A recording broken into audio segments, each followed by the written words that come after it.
জুলাই মানেই যেন শোকের ছায়া।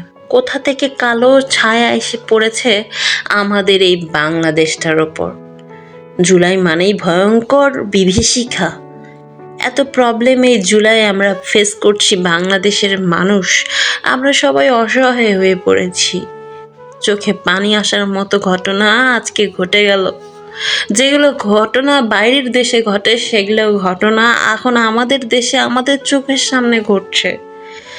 আজকে 2025 সালের 16ই জুলাই সোমবার দুপুর 1:18 মাইলস্টোন স্কুল অ্যান্ড কলেজের ক্লাস চলাকালীন সময় যখন আর 10 থেকে 12 মিনিট পরেই ক্যাম্পাসে ঘটবে ছুটির ঘন্টা, বেল পড়বে, সেই বেলটা না পেরে পড়লো মৃত্যু ঘন্টা।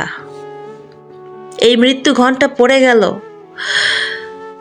কে জানতো যে এই প্রশিক্ষিত বিমানটি এসে মৃত্যু দূত রূপে এসে ওইখানকার সকল বাচ্চাদের জীবন নাশ করবে। দেখুন কত আশা নিয়ে বাবা মা স্কুল কলেজে ভর্তি করে বাচ্চাদের।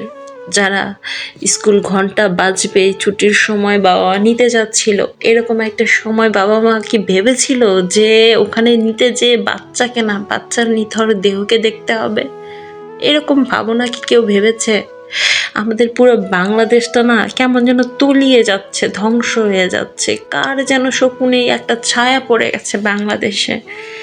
এত নিথর দেহ, এত রক্ত, এত মানে পোড়া যে শরীর, এটা না জাস্ট চোখে দেখা চোখে দেখে সহ্য করার মতো না।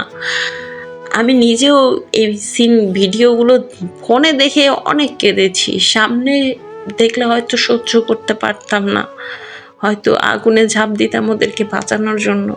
ওখানে যারা শিক্ষক বৃন্দ ছিল তারা অনেকে আহত নিহত হয়েছে, আর বাচ্চারা তো অগণিত। তার অগণিত বাচ্চা কত মারা গিয়েছেন, কত নিহত আহত হয়েছে। কি অবস্থা চলছে আমাদের দেশটাতে। সকলেই না যে যেখান থেকে আছেন আমাদের দেশের জন্য খাস করে দোয়া করবেন, বুঝছেন? জায়নামাজে যখনই বসবেন আমাদের দেশটার জন্য দোয়া করবেন।